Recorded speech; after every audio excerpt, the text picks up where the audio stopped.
Hello అండి, welcome to విద్యుతీడ kitchen. రొయ్యలు గోంగూర తీసుకొచ్చారండి మా ఆయనగారు కర్రీ చేయమని. కానీ నేను వెరైటీగా చేద్దామని ఇలా ఒకసారి ట్రై చేశాను.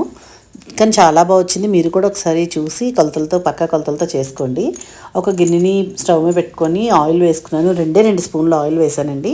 మనకు నచ్చిన మసాలాలన్నీ కూడా వేసుకున్నాను. నేను ఒక చిన్న గ్లాసుకి చేసుకున్నాను అనమాట. ఇది ఆ క్వాంటిటీకే చెప్తున్నాను. దీంట్లో 2 పచ్చిమిరపకాయలు కూడా వేసుకొని వేయించుకున్నాను. మసాలాలు పచ్చిమిరపకాయలు బాగా వేగిన తర్వాత రెండు మీడియం సైజు ఉల్లిపాయలు పొడవుగా కోసుకున్నాను. ఆ చీలికల్ని కూడా వేసుకొని వేయించుకున్నానండి. మనం కొంచెం సిమ్లో పెట్టుకుంటే ఆయిల్ తక్కువ ఉన్నా సరే వేగుతాయండి. అవన్నీ అలా వేగిన తర్వాత రొయ్యలు 1/2 కేజీ వరకు తీసుకున్నాను.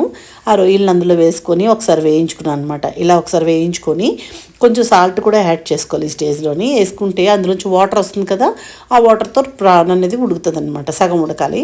సో ఇలా ఉప్పు వేసుకొని ఒకసారి బాగా కలుపుకొని దాన్ని సిమ్లో పెట్టి మూత పెట్టుకున్నానండి. మూత పెట్టుకొని కొంచెంసేపు ఉడికించుకున్నాను.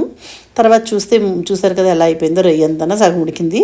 ఇప్పుడు ఇందులోని అల్లం వెల్లుల్లి పేస్ట్ సరిపడా వేసుకున్నాను. పెద్ద స్పూన్తో 1 స్పూన్ అవుతుంది ఇది.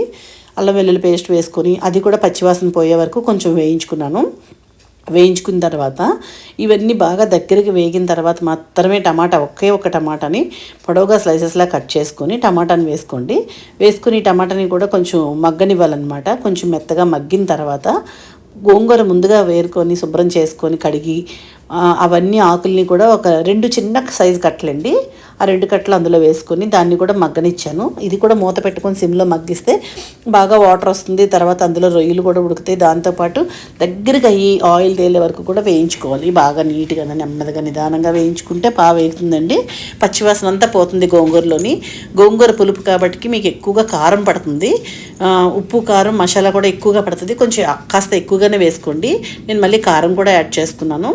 కారం కూడా యాడ్ చేసుకొని కారం పచ్చివాసన పోయే వరకు వేయించి ముందుగా 1 గంట ముందు శుభ్రం చేసి నానబెట్టుకున్న రైసు ప్లస్ దానికి సరిపడే వాటర్ను కూడా అందులో వేసి రెడీగా ఉంచుకున్నాను అనమాట. అది మొత్తం అందులో వేసేసి ఒకసారి మళ్ళీ బాగా కలుపుకొని సాల్ట్ చెక్ చేశాను. సాల్ట్ చాలేదండి, ఎందుకంటే రొయ్యలకే మనం వేసాం కదా. ఇప్పుడు కొంచెం వాటర్కి సరిపడా సాల్ట్ వేసుకొని మూత పెట్టుకున్నాను. మూత పెట్టుకొని పైకి తీసి ఉడుకుతుందండి. ఉడికొచ్చేటప్పుడు సిమ్లో పెట్టుకొని అసలు వండుకున్న తర్వాత చూడండి, మూత తీసి చూస్తే అసలు గుమగుమలాడిపోయి ఎంత టేస్టీగా ఉందో. ఇందులో కావాలనుకుంటే మీరు మసాలా పౌడర్ కూడా యాడ్ చేసుకోవచ్చు. వేసుకుంటే వేగేటప్పుడు వేసుకుంటే ఇంకా మంచిగా పడుతుంది అనమాట ఫ్లేవరు. మాకైతే ఈ మసాలా సరిపోతుందని నేను కొంచెమే యాడ్ చేసుకున్నాను. మీకు నచ్చిన మసాలా ఎక్కువగా వేసుకోండి, ఎందుకంటే గోంగూరలో మసాలా ఎక్కువ పడుతుంది కదా. చూడడానికే చాలా టెంప్టింగ్గా చాలా టేస్టీగా వచ్చిందండి. మా ఆయనగారు అయితే మెచ్చుకున్నారు. రైలు గోంగూర ఇగురు కన్నా ఇలానే బాగుంది, ఇలా అప్పుడప్పుడు చేస్తూ ఉండని కూడా కాంప్లిమెంట్ ఇచ్చారు. మీరు కూడా నచ్చితే మాత్రం ఒకసారి ట్రై చేసి చూడండి. ఎలా వచ్చిందో నాకు కామెంట్లో పెట్టండి. ప్లీజ్ అండి, లైక్ చేయండి, షేర్ చేయండి, సబ్స్క్రైబ్ చేసుకోండి. Thank you.